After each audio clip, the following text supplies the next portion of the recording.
খাবারের টের পেয়ে গেছো? খাবে? এই যে এই যে এই যে আস, এই যে এই যে আস আস আস আস আস আস, কাম কাম কাম কাম কাম, আসো আসো আসো,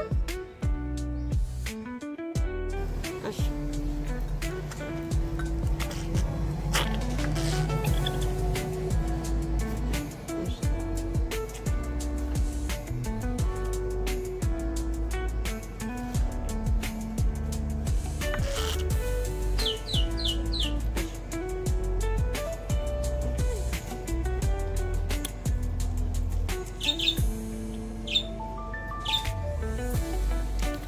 খেয়াল রাখতে হবে এরা কিন্তু ঠান্ডা খাবার খেতে চায় না। খাবারটি যেহেতু পরিমাণ অল্প তাই খুব সহজেই ঠান্ডা হয়ে যায় তাড়াতাড়ি, সেই জন্য একটা বড় পাত্রে গরম জল নিয়ে বসবেন। সিরিঞ্জের মধ্যে যখন দেখবেন যে খাবারটা ঠান্ডা হয়ে যাচ্ছে সিরিঞ্জটা সমেত কিছুক্ষণ ডুবিয়ে রেখে দেবেন। খাবারটা নর্মাল টেম্পারেচার উষ্ণ হয়ে এলে আবার দেবেন, খেয়ে নেবে। যেহেতু অল্প খাবার তাড়াতাড়ি ঠান্ডা হয়ে যায়। আর খাবারের মধ্যে 3 থেকে 4 ফোঁটা নিওপেপটিন সিরাপ, তাহলে এদের গ্যাসের প্রবলেমটা হবে না। এদেরও কিন্তু অ্যাসিডিটি হয়। আর খাবারের নিয়ম হচ্ছে সকাল, দুপুর, বিকেল, রাত। কোয়ান্টিটি হলো 15 ml। 15 ml জলের সঙ্গে মিশানো হচ্ছে হাফ চামচ বার্ড ফুড।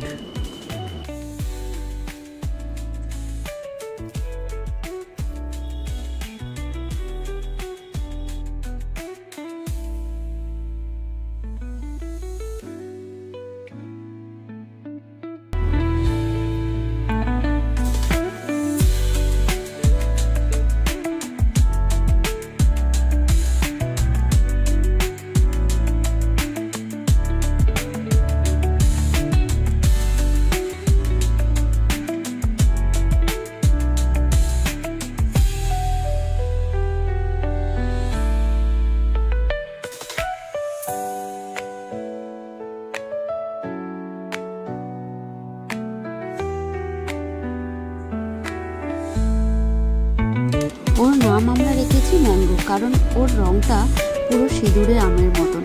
মাথার কাছটা পুরো ম্যাঙ্গোর শেড। এখন খাওয়া হয়ে গেছে, এখন নিশ্চিন্তে একটা ঘুম চায়।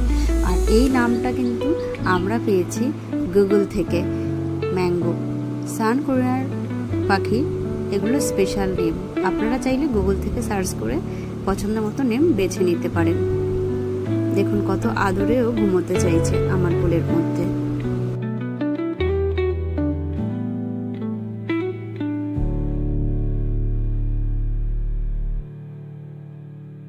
ওরা একবার কোলের ভালোবাসা পেয়ে গেলে সবসময় কোলে পিঠে করেই থাকতে পছন্দ করে। ভীষণ পোষ মানে। দেখা হবে আবার একটা নতুন ভিডিওতে ওর গতিবিধি নিয়ে। ধন্যবাদ।